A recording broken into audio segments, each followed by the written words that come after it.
Spencer Cox, FBI Director Kash Patel, Bo Mason, who's the Commissioner of the Utah Department of Public Safety, and FBI Special Agent in Charge Robert Boyles. So again, hopefully getting that new information here soon, but again, starting in about 4 minutes now.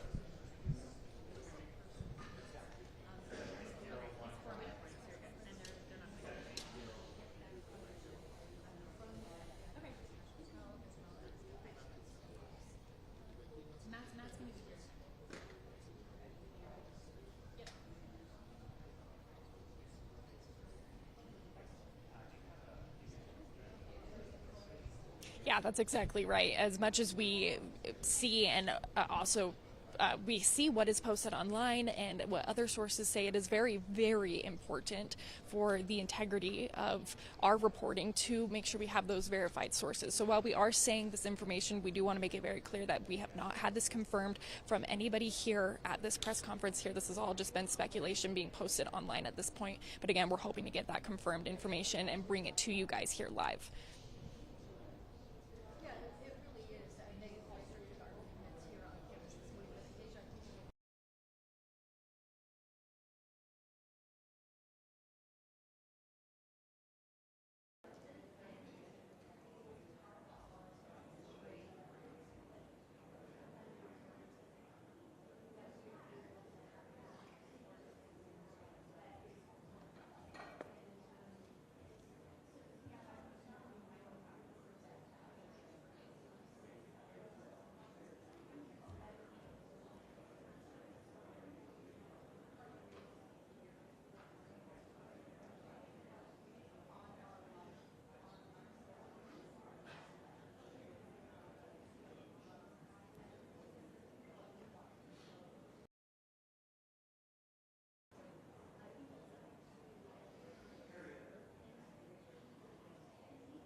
Morning, ladies and gentlemen.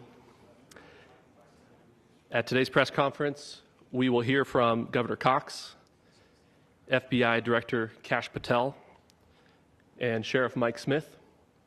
We also have with us Utah DPS Commissioner Bo Mason, Lieutenant Governor Deidre Henderson, FBI Special Agent in Charge Robert Bowles, and local and federal law enforcement partners. Following the remarks today, Governor Cox, Director Patel, and Commissioner Mason will take questions. Thank you.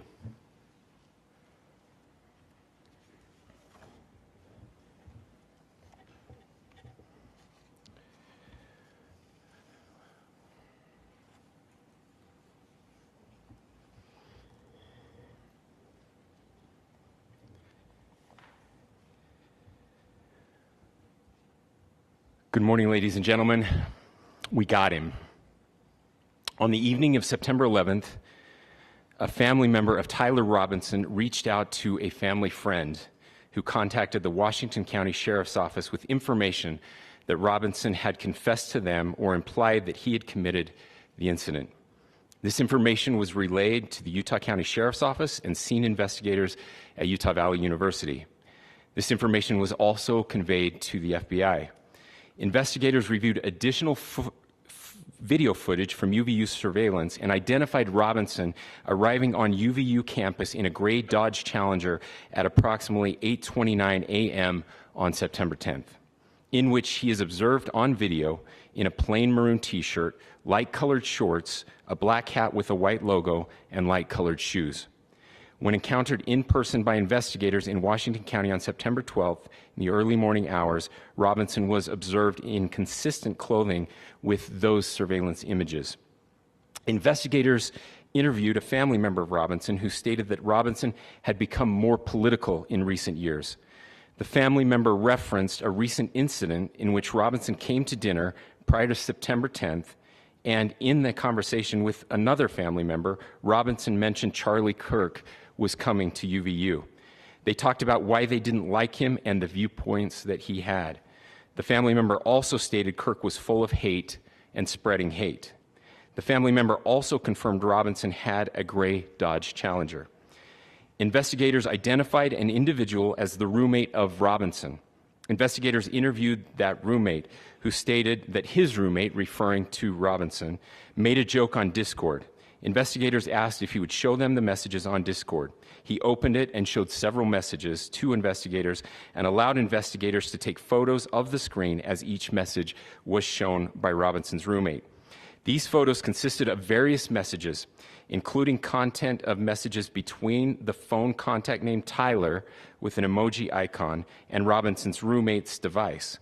The content of these messages included messages affiliated with the contact Tyler, stating a need to retrieve a rifle from a drop point, leaving the rifle in a bush, messages related to visually watching the area where a rifle was left, and a message referring to having left the rifle wrapped in a towel.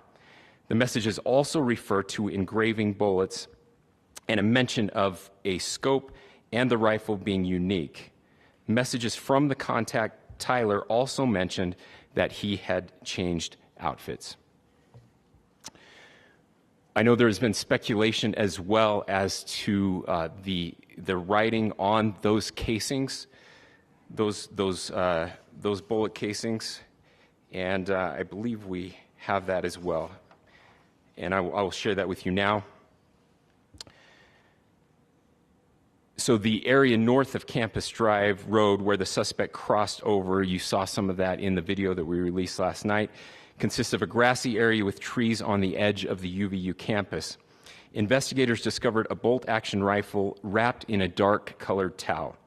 The rifle was determined to be a Mauser Model 98 30-06 caliber bolt-action rifle. The rifle had a scope mounted on top of it. Investigators noted inscriptions that had been engraved on casings found with the rifle.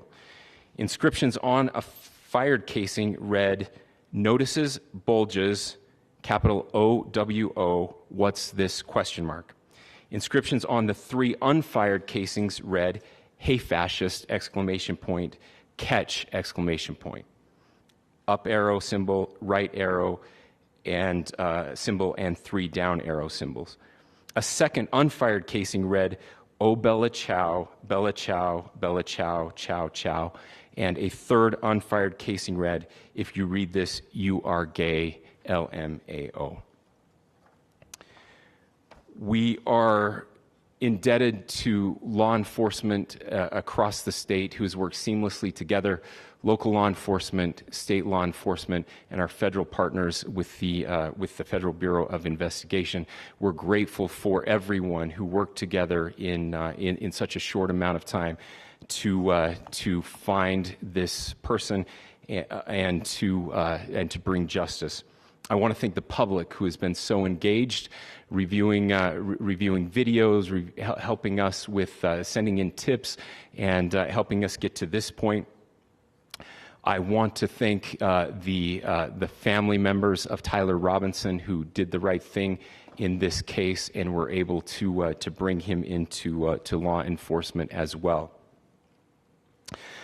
I especially want to thank the family of Charlie Kirk, Erica, Charlie's parents, his children. I want us to be thinking of them as we bring justice in this case. They will be involved in that justice. We will be working very closely with them as we move through this process as well. This is a very sad day for our country, a terrible day for the state of Utah. But I'm grateful that at this moment we have an opportunity to bring closure to this very dark chapter in our nation's history. With that, I will now turn the microphone over to the Director of the FBI, Kash Patel. Thank you, Governor. This is what happens when you let good cops be cops. The FBI and our partners are proud to stand here today together to bring justice to the family of Charlie Kirk and honor his memory. I want to express my deep gratitude to President Trump, the Vice President, and the entire White House who have been so incredibly supportive with both resources and just personally to the FBI as a team. They had our backs the entire way, and I just want to express my gratitude for giving us the resources we need to operate in this space to bring this sort of justice at this sort of speed. In 33 hours, we have made historic progress for Charlie. Governor Cox, our partnership has been absolutely incredible these last few days. Our partnership will endure. Your state and local partners, your sheriffs, your DPS community has been unbelievably impressive in the hardest of times. And a case like this cannot be solved, cannot be brought without partnering with your state and local authorities. The FBI has a certain role to play, and we will play that role, and we will lead out for the federal government. But Governor Cox, we are so grateful for your state partnership that led out on this investigation. A little bit of the timeline. Charlie was shot at 12:23 p.m. on Wednesday. The first FBI agents arrived on scene in 16 minutes with chiefs of police at 12:39 and secured the scene. The FBI immediately launched fixed-wing assets. We utilized these assets to transport personnel, specialty technicians, hostage rescue teams. We also utilized these assets to go back and forth from the East Coast and here in Utah to transport forensic evidence and other evidence that will be analyzed and is being analyzed at our FBI laboratories in Quantico and other laboratories, including the ATF. At my direction, the FBI released the first set of FBI photos of the suspect at 10 a.m. local time on 9/11. Then, shortly thereafter, the FBI reward of $100,000 was released at 10:45 a.m. local. Myself and Deputy Director Bongino arrived on the scene at approximately 5:30 p.m. on 9/11. The governor led a press conference last night at approximately 8 p.m., where at my direction, the FBI released a never-before-seen video of the suspect. We also released new images to the public of the suspect. And just last night, the suspect was taken into custody at 10 p.m. local time. In less than 36 hours, 33 to be precise, thanks to the full weight of the federal government and leading out with the partners here in the state of Utah and Governor Cox, the suspect was apprehended in a historic time period. And I want to highlight what Governor Cox said. This would not have been possible without you, the media, and you, the public, That's why we went so public, so fast, and we're so transparent, and we're committed to that transparency. The crime scene, just a little bit there. It is a large crime scene. State and local authorities, along with federal authorities, processed that crime scene quickly. And I even had the ability to walk through that crime scene and walk through the steps the suspect took to learn more about what was needed and what resources we needed to bear to create a full picture for the FBI and leadership back in Washington. Furthermore, thankfully to state and local partners, forensic evidence has been seized and continues to be garnered. Forensic evidence has already been evaluated at FBI laboratories in Quantico and state and local authorities here. We will continue to process evidence as we see it, as we collect it, and we will continue to deliver to Governor Cox and his team. Last night, we had a total of approximately 7,000 leads. As of this morning, thanks to your great work, we have over 11,000 leads that were called in to the FBI. And we are running out every single lead that we can. Every one of those leads will be run out. The arrest is a testament to the dedication of good law enforcement being great and partnerships in law enforcement, which I've tried to highlight as my tenure as the director of the FBI. There is no better relationship for law enforcement than the FBI to partner with state and local authorities, and you've seen it here in these last few days. The FBI Salt Lake Field Office, along with our offices in LA, Phoenix, Denver, San Antonio, Las Vegas, Pittsburgh, Buffalo, our headquarters component in Quantico, all participate in the FBI. I want to express my deep gratitude to the employees of the FBI, the men and women, the evidence response team tacticians, the special operators, the agents, the support staff.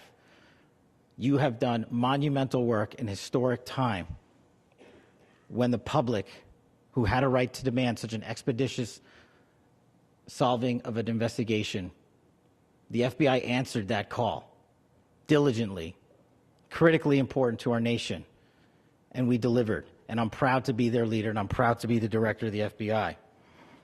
This is very much an ongoing investigation, as the governor said, and we will continue to work with state and local authorities to develop the investigation, to provide them the evidence they need for their ongoing prosecutions, and we will be here to answer every call they absolutely have, as long as it takes, for as long as we need to find and apprehend whatever suspects were involved in this crime.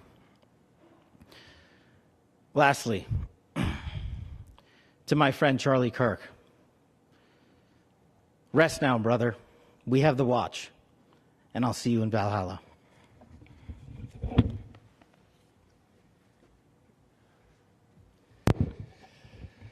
Thank you, and good morning.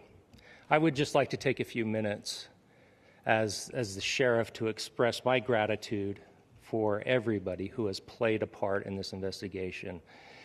As you know, it's been a vast, a complicated, and a very, very fast-paced investigation. You're looking at people standing up here who are running on, if they got an hour's sleep in the last couple of days, they're probably lucky. It has been very taxing. It has been so impressive, speaking on behalf of the local law enforcement, to see the cooperation that we've seen in this type of case. Across the state, sheriffs, chiefs, our state partners have stepped up and have come to the call on anything that we needed. Our county chiefs have been phenomenal. Our Utah County Attorney, Jeff Gray, who's standing up here with us, has been phenomenal in leading us through this investigation. I would like to thank the federal government for their resources, their assets. Our local team here, our FBI team, has been extraordinary in helping us work through this and bring this person to justice. Most of all, I would like to thank the public, and specifically, I would like to thank the public who turned to prayers and who turned to positiveness for us. I would like to thank them on behalf of the law enforcement community, because we needed those prayers. That's what we needed to get through this. We needed your support, and you gave it to us. We needed your patience, and you gave it to us. And I would like to thank you for the Kirk family, because that's what they need, is your support and your prayers, and that will get us through all of this. So thank you, everybody, for everybody that have stepped up. We've had such a phenomenal response to this. Thank you.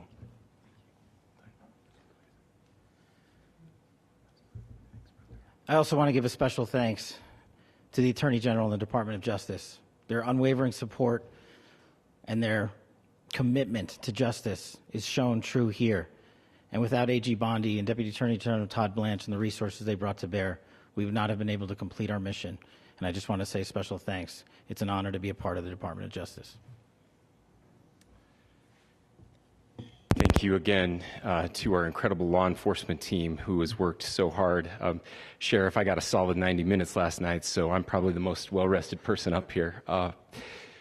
Ladies and gentlemen, I get the microphone, so I hope you'll permit me a moment just to share a few more thoughts about where we are and how we got here and maybe a little bit of where we go from here. I don't want to get too preachy, but I think it's important that we, with eyes wide open, understand what's happening in our country today.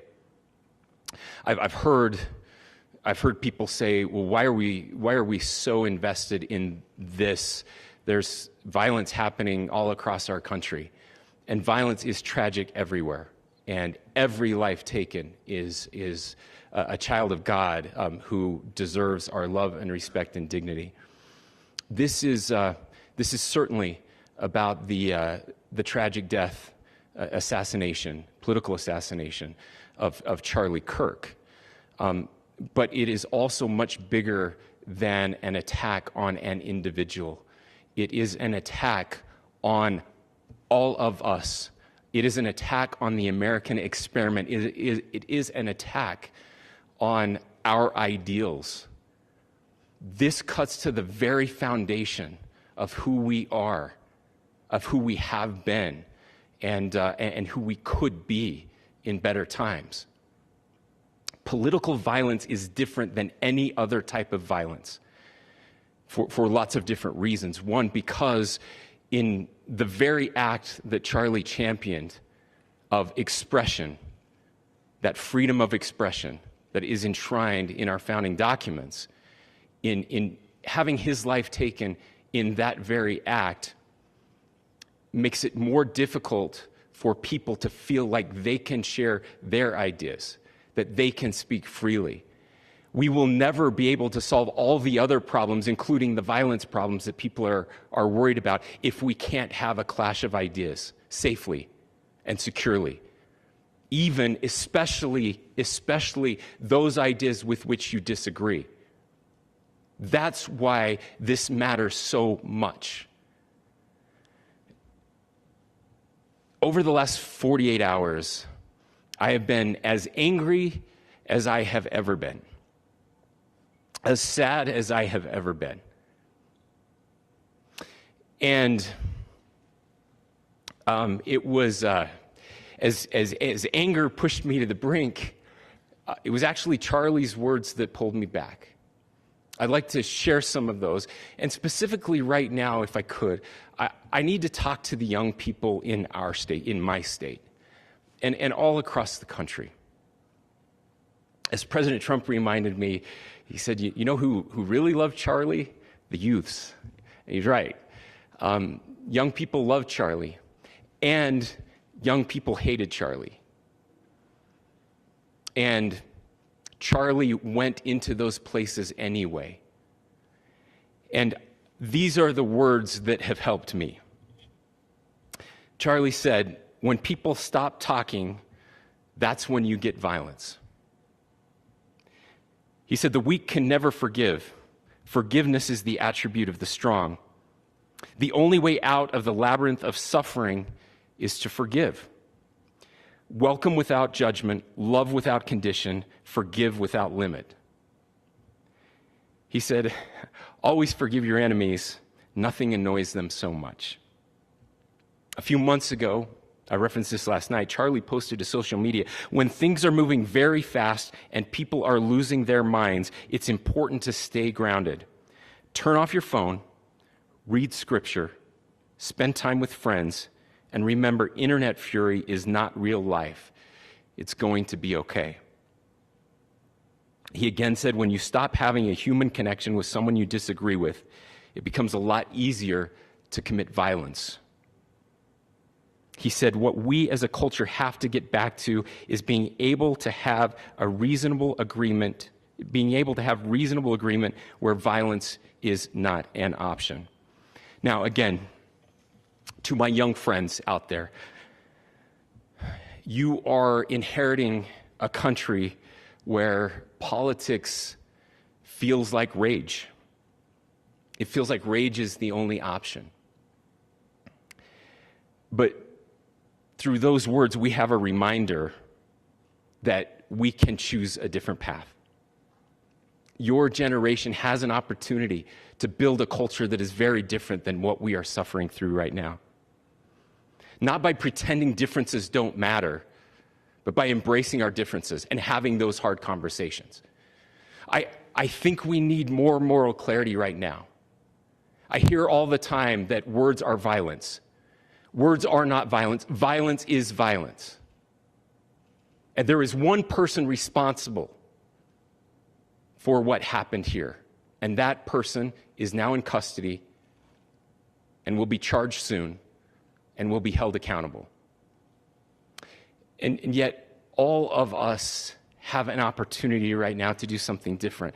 I want to thank my fellow Utahns.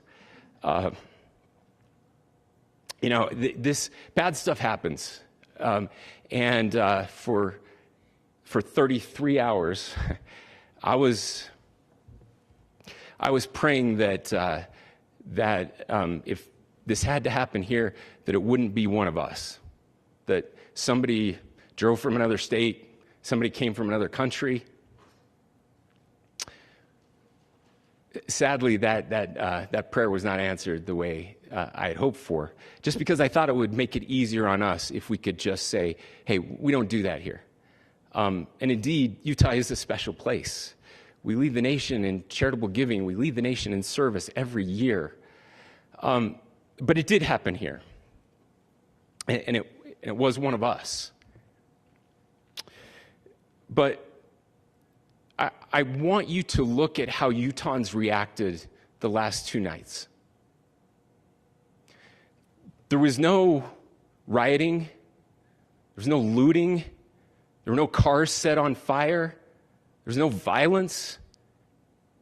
There were vigils and prayers and people coming together to share the humanity.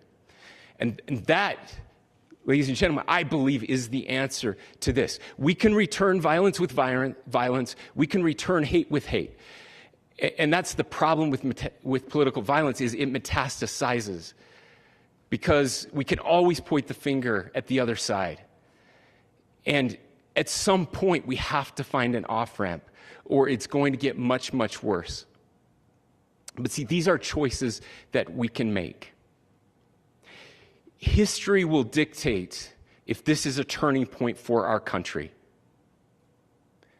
But every single one of us gets to choose right now if this is a turning point for us. We get to make decisions. We have our agency. And I desperately call on every American, Republican, Democrat, liberal, progressive, conservative, MAGA, all of us to please, please, please follow what Charlie taught me. I'll just conclude with words I share often from a friend and author, Yuval Levin, who was asked if he was optimistic about our country. And he said, I'm not optimistic. He said, I hate optimism. Like, that sounds bad. But he said, optimism is a vice. It's this idea that good things are just going to happen. And he said, in the history of the world, good things have never just happened. He says, I'm not optimistic, but I am hopeful. And hope is the virtue that sits between the vices of optimism and pessimism. Hope is the idea that good things are going to happen because we can make them so. I still believe in our country. And I know Charlie Kirk believed in our country. I still believe that there is more good among us than evil. And I still believe that we can change the course of history. I'm hopeful because Americans can make it so. Ladies and gentlemen, we're happy to answer any questions you might have. Governor, can you please speak to whether the suspect is speaking with authorities and his demeanor, Tyler Robinson, when he turned himself in? I cannot speak to that right now. Governor, how do you interpret the engravings on casing? Well, I will leave that up to you to interpret what those engravings mean. I think the clearest one that says "catch fascist," there's not, and by the way, that's like catch like a ball, catch this. That's I think that speaks for itself. Governor, you indicated that he had been communicating. Please. About this level of hatred that this person expressed in their dinner. Beyond that, is there anything in your view that you discovered that may have radicalized or changed him to prompt him to commit such a horrific? There's nothing more that we can share at this time. Governor, you indicated that he had been communicating with a friend on Discord about the gun. Do you anticipate any more arrests? We do not at this time have any information that would lead to any additional arrests. Do you believe he acted alone? Yes, but the investigation is ongoing. How he came into custody of police and where he is right now? Yes, so right now, Mr. Robinson has been booked into the Utah County Jail. You heard the president this morning report that he was taken into custody, that his family and a friend helped to deliver him into custody of law enforcement in Washington County. For those of you that don't know where Washington County is, it is the southwesternmost part of the state of Utah. It's about a 3.5 to 4 hour drive from here, where we are right now, and that's where he lived and where they turned him in. Please, I'll go here. I can't share any more than what I've already shared. Yeah.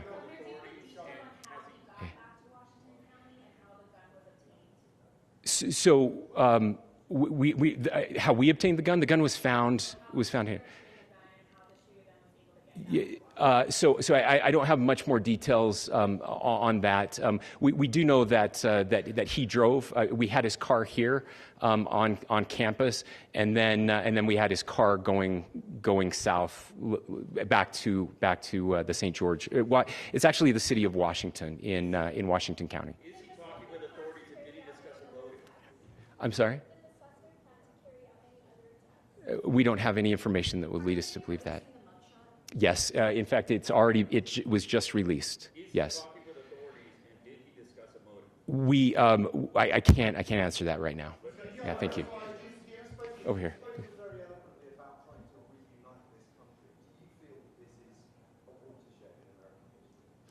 I absolutely believe that this is a watershed in American history. Yes. The question is, what kind of watershed? And that chapter remains to be written. Is this the end of a dark chapter in our history, or the beginning of a darker chapter in our history?